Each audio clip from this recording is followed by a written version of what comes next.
Welcome to part 2 of free-to-play augments for new beginners or just people that want to try out new things in Tanki Online. So, since the video did so well in the first episode, I was like, why not make a part 2? So, here's my list of the 5 best free-to-play augments for beginners and intermediate players. Starting with number 5, we have Missile Launcher Wolfpack for Scorpion. Now, this augment's basically Spear 2.0, and I didn't know after the recent changes to Swarm for Scorpion, this augment became, if not one of the best free-to-play options out there. So if you do have this augment, you should definitely test it out because it's pretty OP. Now, the drones I would recommend using with this is either Defender or Booster. Booster if you have a better team, but if you're looking for a more laid-back sort of gameplay, then you're more than welcome to use Defender. Now, moving on to the number 4 spot, we have Adrenaline for Firebird. Now, the main advantages that it has is that it increases your regular and critical damage by 25%. The only disadvantage is that the lower your health, the more damage multiplying you have, and that goes up to 35%. But if you do freeze, that effect completely gets ignored. Now, this augment took me for a surprise because I wasn't expecting it to do this well in top legend ranks. I was playing against a bunch of OP players with the most absurd Excelsior augments, and I was still able to steamroll all of them without having to worry about not doing enough damage. Now, the hulls I would recommend with this is PAL, Cringe, and Crusader, and for drones, you typically want to be using Trickster at all times.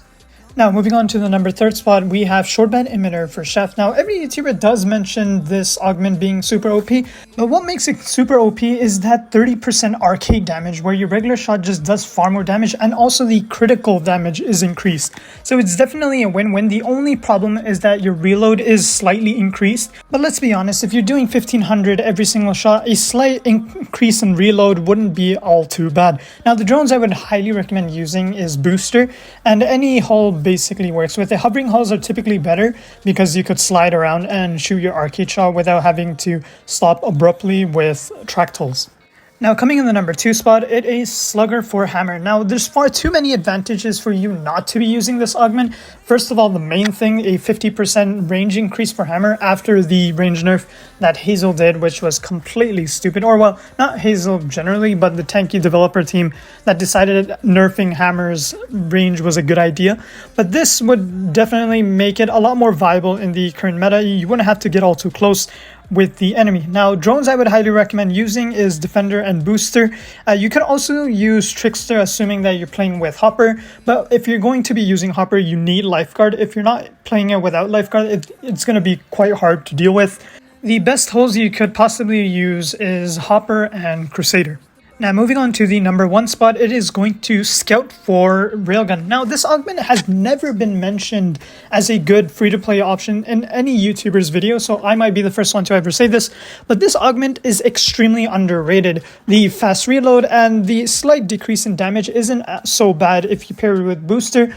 The best hulls you could possibly use this is with Viking, Crusader, and Ares. Now, if you're deciding to choose what drone you want to be using with this augment, I would highly recommend using Booster because that 15% regular and critical damage decrease does come a long way.